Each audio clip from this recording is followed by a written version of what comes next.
माघ मास महात्म्य 16वां अध्याय। गुरुर्ब्रह्मा गुरुर्विष्णु गुरुर्देवो महेश्वरा गुरु साक्षात परब्रह्म तस्मै श्री गुरुवे नमः। बोली गणेश जी महाराज की जय।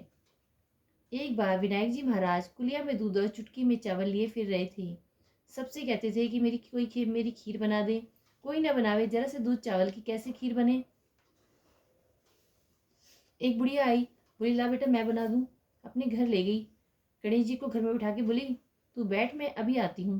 गणेश जी बोले कहाँ चली। बोली दूध चावल खांड लेने जाऊँ।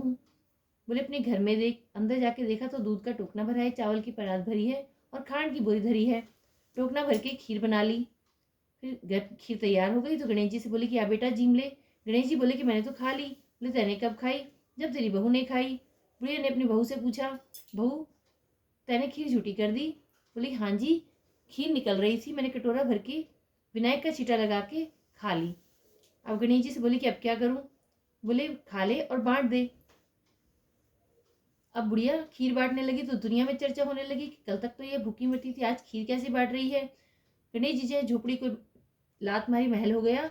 हे गणेश जी महाराज, जैसे बुढ़िया का दिल दर्द दूर करा ऐसे हम सबका करना और अपनी कृपा करना।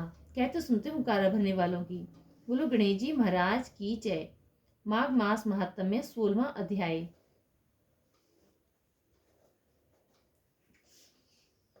कार्तवीर्य कहने लगा कि हे भगवान, वह राक्षस कौन था और कांचन मालिनी कौन थी। उसने अपना धर्म कैसे दिया और उसके साथ क्या हुआ। हे ऋषि, अत्रि ऋषि की संतानों के सूर्य, यह कथा सुनाकर मेरा कौतूहल दूर कीजिए। तब दत्तात्रेय जी कहने लगे कि राजन, इस पुरातन विचित्र इतिहास को सुनो। कांचन मालिनी नाम की एक सुंदर अप्सरा थी जो माघ मास में प्रयाग में स्नान करके कैलाश पर जा रही थी। तब उसको मार्ग में जाते हुए हिमालय के कुंज से एक वीर राक्षस ने देखा। उस सोने जैसी तेज वाली, सुंदर कटी वाली, बड़े बड़े नेत्रों वाली, चंद्रमुखी, सुंदर केश और पीन पयोधर वाली सुंदर अप्सरा को देखकर उस राक्षस ने कहा कि हे सुंदरी कमल नयनी, तुम कौन हो और कहां से आ रही हो। तुम्हारे वस्त्र और वेणी भीगी हुई क्यों है। तुम आकाश मार्ग से कहां जाती हो और किस पुण्य के प्रताप से तुम्हारा शरीर ऐसा तेजस्वी और रूप ऐसा मनोहर है। तुम्हारे गीले वस्त्र से मेरे मस्तक पर गिरे हुए एक बूंद जल से मेरे क्रूर मन को एकदम शांति प्राप्त हो गई। इसका क्या कारण है। तुम बड़ी शीलवती प्रतीत होती हो, इसका कारण मुझसे कहिए। अप्सरा ने कहा कि हे राक्षस सुनो, मैं काम रूपिणी अप्सरा हूँ।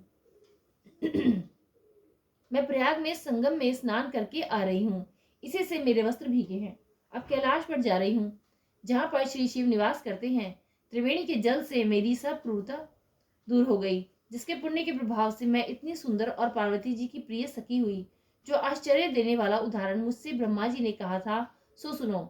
मैं कलिंग देश के राजा की वेश्या थी, रूप लावण्य और सुंदरता में अपूर्व थी। मेरी सुंदरता पर सारा नगर मोहित था और मैंने अनेकों प्रकार के भोग भोगे। अनेक प्रकार के वस्त्र और आभूषणों की घर में कोई कमी नहीं थी। कई कामी पुरुष आपस में स्पर्धा ही से मृत्यु हो जाते थे। इस तरह उस नगर में बड़ी सुंदरता से यौवन व्यतीत करते हुए और मैं वृद्धावस्था को प्राप्त हो गई।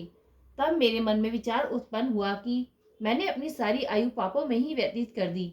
धर्म का कोई कार्य, दान तप यज्ञ आदि नहीं किया। शिव या दुर्गा जी की आराधना नहीं की, न कि भी भगवान विष्णु का पूजन किया। इस प्रकार अशांत चित्त से मैंने एक ब्राह्मण की शरण ली जो वेदों का ज्ञाता और ब्रह्मनिष्ठ था। मैंने उनसे पूछा कि मेरा निस्तार किस प्रकार हो सकता है। महाराज, साधु सज्जन अच्छे और बुरे सभी पर दया करते हैं, इसीलिए मुझ दीन पर भी कृपा करके मुझ कीचड़ में डूबी हुई को पकड़कर उबारिए। क्षीर सागर क्या हंस को ही दूध देता है, बत्तख को नहीं देता। तब वह ब्राह्मण, राजा का पुरोहित, इन सब बातों को सुनकर मुझ पर दया करके कहने लगा कि तू ब्रह्मा के क्षेत्र में प्रयाग में जाकर माघ मास में त्रिवेणी संगम में स्नान कर, परंतु मन में अशुभ क्रिया का विचार नहीं करना। पापों के नाश के लिए महर्षियों ने तीर्थ स्थान से अधिक और कोई प्रायश्चित नहीं बतलाया। प्रयाग में स्नान करने से तू अवश्य पवित्र होकर स्वर्ग को जाएगी। हे भामिनी, पुराने समय में गौतम ऋषि की स्त्री को देखकर इंद्र ने काम के वशीभूत होकर कपट वेश में उससे भोग किया था। इसलिए ऋषि द्वारा श्राप दिया गया और उसका शरीर अत्यंत लज्जा युक्त हजारों भगों वाला हो गया। तब इंद्र नीचा मुंह करके अपने पाप कर्म की बुराई करने लगा। मेरु पर्वत के शिखर पर स्वच्छ जल वाले सरोवर पर एक स्वर्ण कमल से भरे हुए कोटर में घुस गया और अपने पाप को धिक्कारता हुआ कामदेव की बुराई करने लगा कि यह सब पापों का मूल है। इसके ही वशीभूत होकर मनुष्य नरक में जाते हैं और अपने धर्म, कीर्ति, यश और धैर्य का नाश करते हैं।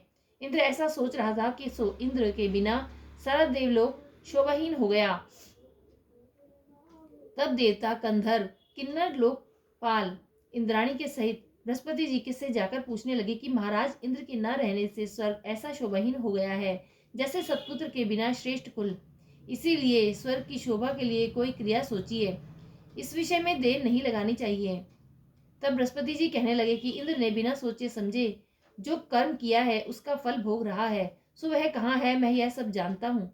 फिर गुरुजी ने सबको साथ लेकर स्वर्ण कमलों से युक्त बड़े सरोवर में इंद्र को देखा, जिसका मुख मलिन और आंखें बंद थी। तब इंद्र ने बृहस्पति जी के चरणों को पकड़कर कहा कि इस पाप से उद्धार करके आप मेरी रक्षा कीजिए। तब बृहस्पति जी ने इंद्र से कहा कि प्रयाग में स्नान करने से ही तुम पाप मुक्त हो जाओगे।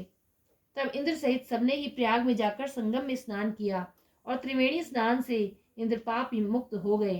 तब बृहस्पति जी ने इंद्र को वरदान दिया कि तुम्हारे शरीर में जितने भग हैं सब नेत्र हो जाएं। तब इंद्र ब्राह्मण के वर से 1000 नेत्रों से ऐसा सुशोभित हुआ जैसे मानसरोवर में कमल शोभायमान होता है। बोलो विष्णु भगवान की जय, लक्ष्मी माता की जय। माघ मास महात्म 16वां अध्याय संपूर्ण।